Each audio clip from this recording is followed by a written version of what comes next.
അസ്സലാമു തിരുവനന്തപുരത്ത് നിന്ന് ഒരു മാസത്തിലധികം നീണ്ടു നിന്ന യാത്ര നടത്തി വരുന്ന രണ്ടാളുകൾ, അവരെ സ്വീകരിക്കാനാണ് നമ്മൾ. അവരിങ്ങനെ വന്നുകൊണ്ടിരിക്കുന്നുണ്ട്. മാഷാ അല്ലാ. തിരുവനന്തപുരം ഭീമാപള്ളിയിൽ നിന്ന് തുടങ്ങിയ യാത്ര സമ്മേളന നഗരിയിലേക്ക് എത്തിയിരിക്കുകയാണ്. മാഷാ അല്ലാ. ദിവസം എടുത്തു, അതിന്റെ ബാക്കി എക്സ്പീരിയൻസ് ഒക്കെ അവർ തന്നെ പറയണം. അവർ അവിടെ എത്തിക്കൊണ്ടിരിക്കുകയാണ്. യെസ്, നമുക്ക് അവരെ സ്വീകരിക്കാം. അസ്സലാമു അലൈക്കും.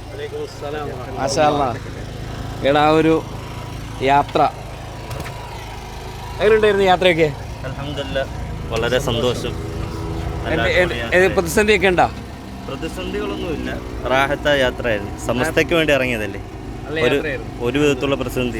നമ്മള് ആലപ്പുഴയിൽ വെച്ചാണ് ഇവരുടെ ഒരു പ്രഖ്യാപനം വരുന്നത്. ജിഫ്രി തങ്ങളുടെ യാത്ര നടക്കുന്നൊരു വേദിയായിരുന്നു. അപ്പോൾ അവിടെ ജിഫ്രി തങ്ങൾ ഇവരിങ്ങനെ ഒരു ആഗ്രഹം പ്രകടിപ്പിച്ചത്. തങ്ങൾ ആദ്യം പറഞ്ഞത് എന്താ അറിയോ, നിങ്ങൾ എന്തിനാണ് അങ്ങനെ നടക്കുന്നത്? ഇപ്പോൾ ബസ്സും വിമാനവും ട്രെയിനും ഒക്കെ ഉള്ളതല്ലേ, ഇതിനെ ഞാൻ പ്രോത്സാഹിപ്പിക്കൂല. അപ്പോൾ ഇതൊരു പ്രചാരണം ഉദ്ദേശം കൂടി ഉള്ളപ്പോൾ തങ്ങൾ അവർക്ക് ദുആ ചെയ്തു. പിന്നീട് എന്നാ ആരംഭിച്ച്? ജനുവരി 1 സുബൈക്ക് ശേഷം ഭീമാപള്ളിയിൽ നിന്ന് സിയാറത്ത് ചെയ്ത് യാത്ര തുടങ്ങി.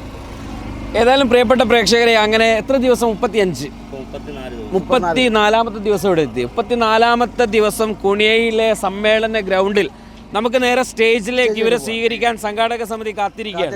അപ്പോൾ നമുക്ക് ഇവരെ കൂടെ അങ്ങനെ അങ്ങ് യാത്ര ചെയ്ത് ഇവരുടെ സംസാരമൊക്കെ കേട്ട് നമുക്ക് അങ്ങനെ അങ്ങ് പോവാം. ഈ ഭീമാപള്ളിയിൽ നിന്ന് തുടങ്ങി 34 ദിവസം. അതെ, സംഭവം നടത്തുകയാണല്ലോ. ബാക്കിയൊക്കെ നമുക്ക് എങ്ങനെ ഉണ്ടായിരുന്നു ചോദിക്കുന്നതിന് അപ്പുറത്തേക്ക് നടന്നു വരണമെന്നുള്ളത് ചെറിയ കാര്യമല്ല. നടക്കുമ്പോൾ എന്താണ് ക്ഷീണം ഉണ്ടാവാം, ബാക്കി പ്രതിസന്ധികളൊക്കെ ഉണ്ടാവും. എങ്ങനെ ഉണ്ടായിരുന്നു? അൽഹംദുലില്ലാ, സമസ്തയുടെ കറാമത്തും ബറക്കത്തും കൊണ്ട് നമ്മുടെ ഈ 34 ദിവസത്തെ യാത്രയിൽ ഒരു സമയത്ത് പോലും ഒരു ക്ഷീണം അനുഭവപ്പെട്ടിട്ടില്ല എന്നുള്ളത് വലിയൊരു സന്തോഷം നൽകുന്ന കാര്യമാണ്. അതുപോലെ വരുന്ന വഴിയിലൊക്കെ സമസ്തയുടെ പ്രവർത്തകരുടെ ആഹ്ലാദപ്രകടമായ ഓരോ പ്രവർത്തനങ്ങൾ കാണുമ്പോൾ മനസ്സിന് വല്ലാത്ത സന്തോഷം. അത് മുസ്ലിമുകൾ എന്ന് മാത്രമല്ല, അമുസ്ലിമുകളായ ആളുകൾ പോലും നമ്മളിങ്ങനെ ഒരു കൊടിയും ഒക്കെ പിടിച്ചിങ്ങനെ നടക്കുമ്പോഴേക്ക് വലിയ അത്ഭുതത്തോടു കൂടി നമ്മുടെ അടുത്തേക്ക് വന്ന് ചോദിക്കും എന്താ കാര്യമെന്ന്. അപ്പോൾ സമസ്തയെക്കുറിച്ച് പരിചയപ്പെടുത്താനും സമസ്തയുടെ സമ്മേളനത്തിൻ്റെ വിഷയങ്ങളൊക്കെ സംസാരിക്കാനും അൽഹംദുലില്ലാ ഈ യാത്രയിലൂടെ ഞങ്ങൾക്ക് സാധിച്ചു എന്നുള്ളത് വലിയ സന്തോഷം നൽകുന്നൊരു കാര്യമാണ്. ഒരുപാട് സുഹൃത്തുക്കളെ ഉണ്ടാക്കാൻ പറ്റി. അതുപോലെ തന്നെ പല നമ്മളെ ഹൈന്ദവ വിശ്വാസികളാവട്ടെ ക്രൈസ്തവരാവട്ടെ പലരും വന്ന് നമ്മളോട് സംസാരിക്കുന്ന അവസരങ്ങളും അവരുമായിട്ട് സമ്മേളനത്തിന് വരും എന്ന് വരെ ഏറ്റിട്ടുള്ള ഹൈന്ദവരായ ആളുകളുണ്ട്. അതായത് കാസർഗോഡ് ജില്ലയിൽ കയറിയപ്പോൾ ഒരു ഹൈന്ദവർ പോലും പറയുന്നത് ഞങ്ങൾ അവിടെ വരുന്നുണ്ട്.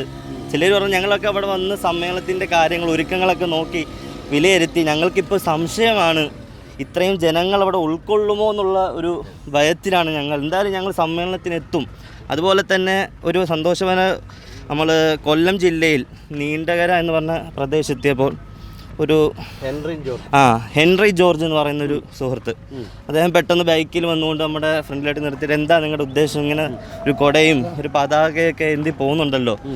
അപ്പോൾ ഞങ്ങൾ പറഞ്ഞ് സമസ്തയുടെ 100ാം വാർഷികമാണ്, അപ്പോൾ അതിൻ്റെ ഒരു പ്രചരണാർത്ഥം ഞങ്ങൾ തിരുവനന്തപുരത്ത് നിന്ന് നടക്കുവാണ് കാസർഗോട്ടേക്ക്.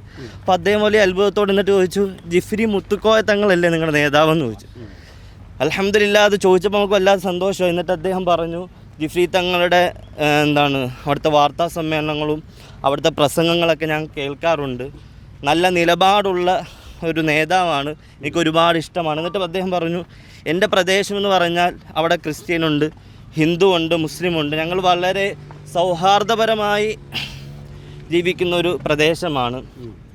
എന്നിട്ട് അദ്ദേഹം പറഞ്ഞു, എൻ്റെ അടുത്തൊരു പള്ളിയുണ്ട്, ആ പള്ളിയിലെ 5 വക്കത്ത് ബാങ്കും ഞാൻ കേൾക്കും. ഒരു ദിവസം അവിടെ പരിപാടി നടന്നപ്പോൾ ഞാൻ അവിടെ ബാങ്ക് വിളിക്ക് മത്സരിച്ചു, എനിക്കതിൽ പ്രൈസും കിട്ടിയെന്ന് വളരെ സന്തോഷത്തോടെ അദ്ദേഹം പറയുന്നുണ്ടായി. അങ്ങനെ ഒരുപാട് അനുഭവങ്ങൾ. ഇപ്പം നമ്മുടെ യാത്ര എന്ന് പറയുമ്പോൾ നമുക്കതിൻ്റെ തയ്യാറെടുപ്പുകളുണ്ടോ? ഒന്നാമത് വാക്കിംഗ് ഷൂ ആയിരിക്കും, പിന്നെ ഒരുപക്ഷെ സൺസ്ക്രീനുകൾ ഉപയോഗിച്ചേക്കാം, അങ്ങനെ മെഡിസിൻ ഉപയോഗിച്ചേക്കാം, അങ്ങനെ തുടങ്ങി നിങ്ങളുടെ ലഗേജസ് ഇതൊക്കെ എങ്ങനെയായിരുന്നു നിങ്ങൾ മാനേജ് ചെയ്ത്? നിലവിൽ ലഗേജ് നമ്മളിപ്പോൾ സ്റ്റേ ചെയ്യുന്ന സ്ഥലത്ത് നമ്മുടെ SKSFൻ്റെ നല്ല കുട്ടികൾ വിക്കായുടെയും നല്ല പ്രവർത്തനം നമുക്ക് അടുത്ത സ്റ്റേ ചെയ്യുന്ന സ്ഥലത്തേക്ക് എത്തിച്ചേരുകയായിരുന്നു. പിന്നെ പ്രത്യേകം മെഡിസിൻ കാര്യങ്ങളൊന്നും എടുത്തിട്ടില്ല. അൽഹംദുലില്ലാ, ആരോഗ്യപരമായ ഒരു ബുദ്ധിമുട്ടും ഇടയ്ക്കൊരു ജലദോഷം വന്നെന്നല്ലാതെ അത് ഈ വെള്ളം മാറി കുളിക്കുമ്പോൾ ഉണ്ടാകുന്ന പ്രയാസം അല്ലാതെ ഒരു വിധത്തിലുള്ള കാലുവേദനയാണോ അല്ലെങ്കിൽ കാല് പൊട്ടുകയോ അങ്ങനെ ഒരു വിധത്തിലുള്ള പ്രയാസവും അൽഹംദുലില്ലാ സമസ്തയുടെ കറാമത്തും ഉണ്ട്, ഉണ്ടായിട്ടില്ല എന്നുള്ള. ഈ നടത്തത്തിൽ തന്നെ ഇത്രയും ദിവസം എടുത്തെന്ന് പറയുമ്പോൾ താമസം ഉണ്ടല്ലോ, ദിവസം രാത്രി എവിടെ തങ്ങുന്ന സ്ഥലങ്ങൾ, ഇതൊക്കെ അങ്ങനെ മുൻകൂട്ടി നിശ്ചയിച്ചിട്ട് പ്ലാൻ ചെയ്ത് വന്നതാണോ? നമ്മളിത് നാട്ടിൽ നിന്ന് പുറപ്പെടുന്നതിന് മുമ്പ് തന്നെ റൂട്ട് കാര്യങ്ങളെല്ലാം ആദ്യം തന്നെ ക്ലിയർ ആക്കിയിരുന്നു. ആദ്യ സമയങ്ങളിൽ ഏതാണ്ട് ഒരു 35-40 കിലോമീറ്ററോളം നമ്മൾ ദിവസവും നടന്നിട്ടുണ്ട്. ഒരു കോഴിക്കോട് ജില്ല വരെയൊക്കെ അൽഹംദുലില്ലാ അങ്ങനെ തന്നെ നടന്നു. കോഴിക്കോട് കഴിഞ്ഞ് പിന്നീട് നമ്മളൊരു ചുരുക്കിയിട്ട്, കാരണം നമുക്ക് പിന്നെ അടുത്ത് വരികയാണല്ലോ, പിന്നെ ചുരുക്കി അങ്ങനെയൊക്കെ താമസ സൗകര്യങ്ങൾ ഓരോ റേഞ്ചുകളും അതുപോലെ SKSFൻ്റെ മേഖലാ കമ്മിറ്റി, ശാഖാ കമ്മിറ്റിയൊക്കെ ബന്ധപ്പെട്ട് അൽഹംദുലില്ലാ ഇതുവരെ ഇന്ന് ഈ നിമിഷം വരെ ഒരുപാട് ആളുകൾ നമുക്ക് നല്ല പല രീതിയിലുള്ള സഹായങ്ങൾ ചെയ്തിട്ടുണ്ട്. ഇതുവരെ താമസത്തിനോ അതുപോലെ തന്നെ ഭക്ഷണത്തിന് ഞങ്ങളുടെ കയ്യിൽ നിന്ന് കാശ് കൊടുത്ത് കഴിക്കേണ്ടുന്ന അവസ്ഥ പോലും അൽഹംദുലില്ലാ ഈ യാത്രയിൽ ഉണ്ടായിട്ടില്ല എന്നുള്ളത് വലിയ സന്തോഷമാണ്. അസ്സലാമു. നമുക്ക് അതിനിടയ്ക്ക് ഇവരെ സ്വീകരിക്കുന്നതിന് വേണ്ടി ഇവിടുത്തെ ഒരു സ്വീകരണ കമ്മിറ്റി ഈ കുനിയ കോളേജിന് നമ്മുടെ സ്റ്റേജിന് മുൻപിൽ എല്ലാം തയ്യാറായി നിൽക്കുകയാണ്. കാരണം ഇതൊരു ചരിത്രത്തിലേക്ക് എഴുതി വെക്കുന്നൊരു യാത്രയായതുകൊണ്ട് 100ാം വാർഷികത്തിൽ 100 കണക്കിന് കിലോമീറ്റർ താണ്ടി വന്നതുകൊണ്ട് തന്നെ സ്വീകരണ കമ്മിറ്റി ഇതാ പൂച്ചെണ്ടുകളൊക്കെ നൽകി ഇവരെ കാത്തിരിക്കുകയാണ്. നമുക്ക് ആ സ്വീകരണം കാണാം. ഈ കാസർഗോഡിൻ്റെ ഒരു സ്വീകരണം സമ്മേളന നഗരിയിലേക്ക്.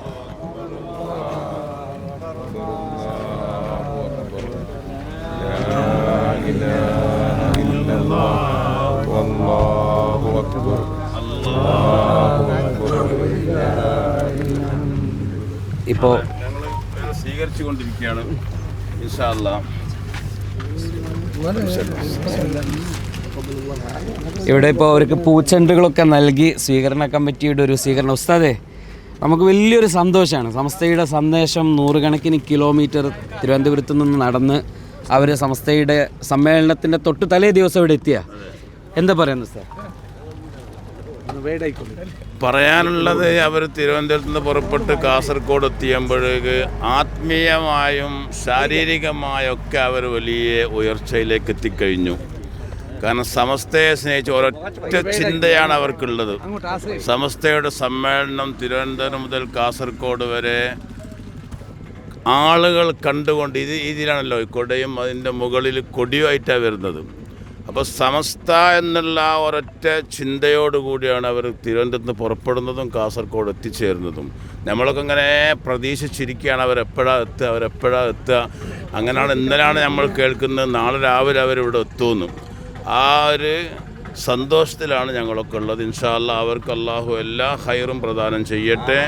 അവർക്ക് അല്ലാഹു ആഫിയത്തോടുള്ള ദീർഘായുസ് കൊടുക്കട്ടെ. ഇനിയും ഒരുപാട് കാലം സമസ്തക്ക് വേണ്ടി സേവനം ചെയ്യാൻ നമുക്കും അവർക്കും അല്ലാഹു തൗഫീഖ് ചെയ്യട്ടെ. നിങ്ങളുടെ ഒരു യാത്രയുടെ ഒരു അനുഭവം ഇവർക്ക് കേൾക്കണമെന്നുണ്ടാകും. അപ്പം നമുക്ക് നിങ്ങളുടെ ഒരു എത്ര കിലോമീറ്റർ യാത്ര ചെയ്തിട്ടുണ്ടാവും ഏകദേശം? നമ്മൾ 600 കിലോമീറ്ററാണ് ആദ്യം കണക്ക് കൂട്ടിയത്. ഒരു 700-ന് പുറത്ത്, അതായത് പല സ്ഥലങ്ങളിലും സിയാറത്ത് കാര്യങ്ങളുമായി ബന്ധപ്പെട്ട് അകത്തേക്കൊക്കെ കയറി പോകേണ്ടുന്ന സന്ദർഭങ്ങളൊക്കെ ഉണ്ടായിട്ടുണ്ട്. ഒരു 700 കിലോമീറ്റർ അൽഹംദുലില്ലാ നമ്മൾ കാലുകൊണ്ട് നടന്ന് നീങ്ങിയിട്ടുണ്ട്. ഒരു യാത്രാനുഭവം നമ്മളെല്ലാവരും ഇപ്പോൾ നിങ്ങളുടെ യാത്രയുടെ ഒരു അനുഭവം കേൾക്കാൻ കാത്തിരിക്കുകയാണ്. വളരെ ചുരുക്കത്തിൽ ഈ ഒരു യാത്ര, ഇങ്ങനെ വീട്ടിൽ നിന്ന് ഇറങ്ങാനുള്ള ഒരു താല്പര്യം, ഇറങ്ങുന്നതിന് വേണ്ടി നിങ്ങളെടുത്ത പ്രിക്കോഷൻസ്, അതിനിടയുണ്ടായിട്ടുള്ള ഒരു പക്ഷേ വെയിലും മഴയും ഒക്കെ ഉണ്ടാകും, പ്രതിസന്ധികളുണ്ടെങ്കിൽ അത്, പോസിറ്റീവായിട്ടുള്ള കാര്യങ്ങളുണ്ടെങ്കിൽ അത് എല്ലാം ഇത് ഞങ്ങളൊരു സമ്മേളനം പോലെ കേൾക്കാൻ ഞങ്ങളൊക്കെ കാത്തിരിക്കുകയാണ്. അൽഹംദുലില്ലാ നമ്മൾ ഡിസംബർ 31-ാം തീയതി രാത്രിയാണ് വീട്ടിൽ നിന്ന് പുറപ്പെടുന്നത്. കാരണം ഞങ്ങൾ സ്വദേശം ആലപ്പുഴ ജില്ലയിലെ കായംകുളമാണ്. അവിടെ നിന്ന് തിരുവനന്തപുരത്തെത്തി തിരുവനന്തപുരം ഭീമാപ്പള്ളിയിൽ നിന്ന് ജനുവരി 1-ാം തീയതി സുബഹ് നിസ്കാരത്തിന് ശേഷം അവിടുത്തെ സിയാറത്തോടു കൂടിയാണ് യാത്ര തുടങ്ങിയത്. ഈ യാത്രയിൽ അൽഹംദുലില്ലാ നമ്മളെ വീട്ടുകാരോട് ഇതുമായി ബന്ധപ്പെട്ട് നമ്മൾ ബാംഗ്ലൂർ അന്ന് ആലപ്പുഴയിൽ വെച്ച് പറഞ്ഞിരുന്നു. ബാംഗ്ലൂർ സമ്മേളനം കഴിഞ്ഞ് ട്രെയിനിൽ ഇങ്ങനെ തിരിച്ച് യാത്ര ചെയ്യുമ്പോഴാണ് ഏതെങ്കിലും തരത്തിൽ സമസ്തയ്ക്ക് വേണ്ടി എന്തെങ്കിലും ഒരു ഖിദ്മത്ത് ചെയ്യണമെന്നൊരാഗ്രഹം മനസ്സിൽ കൂടിയിട്ട് അങ്ങനെ ചിന്തിച്ചെടുത്ത ഒന്നാണ്. കാരണം ഞാൻ അന്നേ പറഞ്ഞു, സാമ്പത്തികമായൊന്നും മുടക്കാൻ നമ്മുടെ കയ്യിലില്ല, പിന്നെ ശാരീരികമായിട്ട് അള്ളാഹു തന്നിട്ടുള്ള കുറച്ച് ആഫിയത്തുണ്ട്, അത് വെച്ച് പറ്റുന്ന രീതിയിലൊന്ന് പ്രചരണം നടത്താം എന്ന ഒരു ചിന്തയിലാണ് അൽഹംദുലില്ലാ ഞങ്ങൾ ഈ പ്രചരണത്തിന് ഇറങ്ങിയത്. പൂർണ്ണമായും വിജയിച്ചിട്ടുണ്ട് എന്ന് നമുക്ക് പറയാൻ സാധിക്കുന്ന തരത്തിൽ, എന്ന് പറഞ്ഞാൽ ഞാൻ പറഞ്ഞിരുന്നു, മുസ്ലിമുകൾ മാത്രമല്ല അമുസ്ലിമുകളായ ആളുകൾ പോലും വളരെ സന്തോഷത്തോടു കൂടി സ്വീകരിച്ച നല്ല അനുഭവങ്ങളൊക്കെ ഉണ്ടായിട്ടുണ്ട്. പോസിറ്റീവാണ് കൂടുതലും ഉണ്ടായിട്ടുള്ളത്. നെഗറ്റീവായിട്ട് 1-2 ഭാഗങ്ങളിൽ നിന്ന് മോശമായ അഭിപ്രായങ്ങൾ കേട്ടിട്ടുണ്ട്. അതൊന്നും നമ്മൾ ചർച്ച ചെയ്യേണ്ട വിഷയമില്ല. സന്തോഷത്തോടു കൂടി അതിനെ തള്ളിക്കളഞ്ഞുകൊണ്ട് അൽഹംദുലില്ലാ ഇതിൽ നിന്നുണ്ടായ പോസിറ്റീവ് എനർജികൾ മുഴുവൻ ഉൾക്കൊണ്ട് സമസ്തയുടെ സമ്മേളനം 100% വിജയിക്കും എന്നുള്ളത് പൂർണ്ണമായും അൽഹംദുലില്ലാ വിശ്വസിക്കുകയാണ്. സലാമു, ഞാൻ ഇവരുടെ കുട നോക്കിക്കൊണ്ടിരിക്കുകയാണ്. നമുക്ക് ഈ കുട ഒന്ന് താഴ്ത്തി എന്താണ് ഇതിനകത്തുള്ളത്, ഒരുപാട് കാര്യങ്ങളുണ്ട്. അപ്പൊ എന്താണെന്ന് ഒന്ന് പറയാമോ സംഭവങ്ങളൊക്കെ? ഇത് സമസ്തയുടെ ലോഗോയാണ്, സമസ്ത സെഞ്ചുറി ലോഗോ. നമ്മുടെ സമസ്തയുടെ സമ്മേളനത്തിന്റെ ഡേറ്റും ആദർശ വിശുദ്ധി നൂറ്റാണ്ട്. സമസ്ത വിളിക്കുന്നു, നമ്മൾ പോകുന്നു, കുണിയിലേക്ക് സ്വാഗതം. അത് കഴിഞ്ഞ് മുല്ലക്കോയ തങ്ങൾ മുതൽ മുത്തുക്കോയ തങ്ങൾ വരെ, അതായത് നമ്മുടെ മേഖലയുടെ SKSO കായംകുളം മേഖല, അതായത് നമ്മുടെ റൂട്ട് മാപ്പ്. പിന്നെ നമ്മൾ ഈ കൊട സ്പോൺസർ ചെയ്ത് എഫ്സോൺ എന്ന് പറയുന്ന മലപ്പുറത്തുള്ളൊരു കമ്പനിയാണ്. അപ്പോൾ ഒരു കുടയ്ക്ക് അൽഹംദുലില്ലാ 4000 രൂപ നമുക്ക് ചിലവ് വന്നിട്ടുണ്ട്. ഒരു കുടയ്ക്ക് അങ്ങനെ 2 കുട ഈ എഫ്സോൺ എന്ന് പറയുന്ന കമ്പനിക്കാരാണ് നമുക്ക് തന്നിട്ടുള്ളത്. അതുകൊണ്ട് അവരുടെ ഒരു പരസ്യം കൂടി അതിലേക്ക് ഉൾപ്പെടുത്തി. പിന്നെ ഈ യാത്ര തുടങ്ങിയപ്പോൾ നമുക്കിതിന് വേണ്ട എല്ലാ സഹായവും ചെയ്തു തന്ന നമ്മളുടെ പ്രിയപ്പെട്ട ഒരു സുഹൃത്തും മുഹമ്മദ് ഷാഫി അസ്ലമി എന്ന് പറയുന്ന ഒരു സുഹൃത്തുണ്ട്. അദ്ദേഹമാണ് ഇതിന് വേണ്ട എല്ലാ പ്രചോദനങ്ങളും ഞങ്ങൾക്ക് നൽകുക. ഞാൻ ആലപ്പുഴയിൽ വെച്ച് ഉസ്താദ് ഇവരെ കണ്ടപ്പോൾ ഇവരുടെ പ്രായമായ ഉപ്പ കൂടെയുണ്ട്. അപ്പോൾ അവർ പറഞ്ഞത് മക്കളങ്ങ് പോട്ടെ എന്നാണ്. അവർ എനിക്ക് ഏതായാലും ഇപ്പം പറ്റില്ല, മക്കൾ പോട്ടെ എന്ന്. സമസ്തയുടെ മുഫത്തിഷായിരുന്നു, റിട്ടയർഡായി. ഇപ്പോൾ ഞാൻ വേറൊരു കാര്യം, നിങ്ങൾക്ക് ഉസ്താദുമാരായിരിക്കും അല്ലേ? അതെ. മദ്രസയിൽ ജോലി ചെയ്യുന്ന ഒരു മാസം പള്ളിയും മദ്രസയും ഒക്കെ ലീവാകുമ്പോൾ നിങ്ങളുടെ വരുമാനത്തെയൊക്കെ അത് ബാധിക്കില്ലേ? ഒരു മാസം പകരം ആളിനെ കൊടുത്തിട്ടാണ് ഇറങ്ങി, പകരത്തിന് ഒരാളെ ഏൽപ്പിച്ചിട്ടാണ് വന്നത്. നിങ്ങളുടെ വരുമാനം മുടങ്ങില്ലെന്നാ ചോദ്യം. കുഴപ്പമില്ല, ഒരു മാസത്തേക്ക് വേണ്ടി ഒരു മാസം സമസ്തയ്ക്ക് വേണ്ടി ആ ഒരു മാസത്തെ വരുമാനം മാത്രമല്ല, ഈ യാത്രയുമായി ബന്ധപ്പെട്ട് പെട്രോൾ അടിക്കുന്നതിനേക്കാൾ കൂടുതൽ ക്യാഷ് ഇതിന് വേണ്ട തയ്യാറെടുപ്പുകൾക്ക് അൽഹംദുലില്ലാ ചെലവായിട്ടുണ്ട്. ഏകദേശം നമ്മുടെ ഈ ടീഷർട്ടും പാൻറ്റും നമ്മളിതൊന്നും ഉപയോഗിക്കാത്തതുകൊണ്ട് നമുക്കൊന്നും ഇല്ലാത്തവരാ. ഇത് പ്രത്യേകം അടിച്ച ടീഷർട്ടാണ്, നമ്മൾ ഇസൈ കൊടുത്ത് അടുപ്പിച്ചാണ്. അതുപോലെ തന്നെ ബാക്കിൽ നമ്മൾ തിരുവനന്തപുരം നിങ്ങൾ ഹോട്ടലുകൾക്കായിട്ടല്ല ഭക്ഷണം കഴിക്കുന്നത്, അല്ല നമ്മളെവിടെയെങ്കിലും ഒക്കെ അതിഥികളായിട്ട് വീട്ടിലേക്ക് കൊണ്ടുപോയി SKSFകാർ പള്ളിയിൽ എത്തിച്ചേരലുണ്ട്, ഹോട്ടലിൽ കയറ്റി കഴിപ്പിച്ചവരുണ്ട്. ഇന്നലെ കാസർഗോഡ് ജില്ലയിലെ നമ്മുടെ കാഞ്ഞങ്ങാട് മുതൽ ഏതാണ്ട് പള്ളിക്കര വരെ എത്തുമ്പോഴേക്ക് 8-9 ജ്യൂസ് കുടിക്കാനുള്ള അവസരമൊക്കെ കിട്ടിയിട്ടുണ്ട്. അതിന് മാത്രം സമസ്തയോട് കാസർകോട്ടുകാരുടെ ഒരു സ്നേഹം. ഒരു ജയേട്ടൻ എന്ന് പറയുന്ന ഒരു സഹോദരൻ വഴിയിൽ വെച്ച് കണ്ടിട്ട് നിർബന്ധിച്ച് ഞങ്ങളെ ജയേട്ടൻ്റെ വീട്ടിൽ കൊണ്ടുപോവുകയും അവിടുന്ന് ചായ എത്തി തരാമെന്ന് പറഞ്ഞു. കാഞ്ഞങ്ങാടല്ല, തൃക്കരിപ്പൂര്, ചന്തേര പള്ളി കഴിഞ്ഞ് ഇങ്ങനെ വരുമ്പോൾ അവിടുന്ന് ജയേട്ടൻ ഞങ്ങളെ നിർബന്ധിച്ച് അമ്പലത്തിൽ തെയ്യം ഉത്സവത്തിൻ്റെ കമ്മിറ്റി ഉണ്ടായിരുന്നു, അത് കഴിഞ്ഞ് വരികയാണ്, നിങ്ങളെ കണ്ടപ്പോൾ സന്തോഷമായി എന്നൊക്കെ പറഞ്ഞിട്ട് ഞങ്ങളുടെ തോളിൽ കൈയിട്ട് അദ്ദേഹത്തിൻ്റെ വീട്ടിൽ കൊണ്ടുപോയി ഇരുത്തിയിട്ട് ഞങ്ങൾക്ക് ചായ വേണമെന്ന് ചോദിച്ചു. ചായ ഇപ്പോൾ കുടിച്ചതാണ്, ചൂടുവെള്ളം തന്നു, പഴമൊക്കെ തന്നു. അൽഹംദുലില്ലാ സന്തോഷത്തോടു കൂടി അദ്ദേഹം സമ്മേളനത്തിന് വരും എന്ന ഉറപ്പ് ഞങ്ങൾ വാടിച്ചിട്ടാണ് വന്നിട്ടുള്ളത്. നമുക്ക് വേണമെങ്കിൽ ഇതിനെ ഇങ്ങനെ ചുരുക്കാം ഉസ്താദേ. നമുക്ക് സമസ്തയ്ക്ക് വേണ്ടി ഹിദ്മത്ത് എന്നതിനപ്പുറത്തേക്ക് നമ്മൾ സ്വയം സമർപ്പിതരായി മാറിക്കഴിഞ്ഞാൽ ഇവർക്കൊരു തടസ്സവും ഉണ്ടായില്ല എന്നാണ് നമ്മൾ മനസ്സിലാക്കുന്നത്. അപ്പോൾ ഒരു തടസ്സവും ഇല്ല, അത് നൽകുന്നൊരു ആനന്ദം. നമ്മൾ യാത്ര, ഈ നടത്തം പോലും കേവലം ഒരു പ്രചാരണമല്ല, ഉസ്താദ് തുടക്കത്തിൽ പറഞ്ഞ പോലെ ഒരു ആത്മീയമായിട്ടുള്ള കുറേ കൂടി കാഴ്ചകൾ, ഉൾവിളികൾ, ആ കാര്യങ്ങളിലേക്കൊക്കെ കിട്ടും എന്നൊക്കെ നമുക്ക് പറയാം അല്ലേ? അതെ, കാരണം അത്രയും ദൂരം 700 കിലോമീറ്ററോളം അവർ നടന്നു വന്നു എങ്കിൽ അത് ഇതിനോടുള്ളൊരു താല്പര്യവും ഇതുകൊണ്ട് ഒരു ആത്മീയമായ ഉയർച്ചയും ആഗ്രഹിച്ചു കൊണ്ട് തന്നെ ആയിരിക്കുമല്ലോ. ആ ഉയർച്ച അല്ലാഹു അവർക്ക് കൊടുക്കട്ടെ. അതുകൊണ്ട് വലിയൊരു നേട്ടം എൻ്റെ ജീവിതത്തിൽ എനിക്ക് കിട്ടിയിട്ടുണ്ട്. സമസ്തയുടെ വലിയൊരു കറാമത്ത്, അതായത് ജീവിതത്തിൽ വലിയൊരു 4 വർഷം കൊണ്ട് വലിയൊരു വിഷമം ഞാൻ എൻ്റെ വൈഫും അനുഭവിക്കുമായിരുന്നു. ഞാൻ വീട്ടിൽ നിന്ന് ഇറങ്ങുന്ന സമയത്ത് എൻ്റെ ഭാര്യ വല്ലാത്ത വിഷമം, ആ കാരണത്താൽ മക്കളില്ലായിരുന്നു. എൻ്റെ ഭാര്യ എടുത്ത് പറഞ്ഞിട്ടാണ് ഇറങ്ങിയത്. ഇൻഷാ അല്ലാഹ് സമസ്തയുടെ കറാമത്ത് കൊണ്ട് നമുക്കെന്താണ് ഒരു സന്തോഷ വാർത്ത ഉണ്ടാകും. ഏകദേശം ഞങ്ങൾ യാത്ര തുടങ്ങി 3-ാമത്തെ ദിവസം കൊല്ലം ജില്ലയിലേക്ക് പ്രവേശിക്കുന്ന ദിവസം സുബഹി നിസ്കാരം ഞാൻ ഞങ്ങളുടെ യാത്ര പതിപോലെ തുടർന്നു.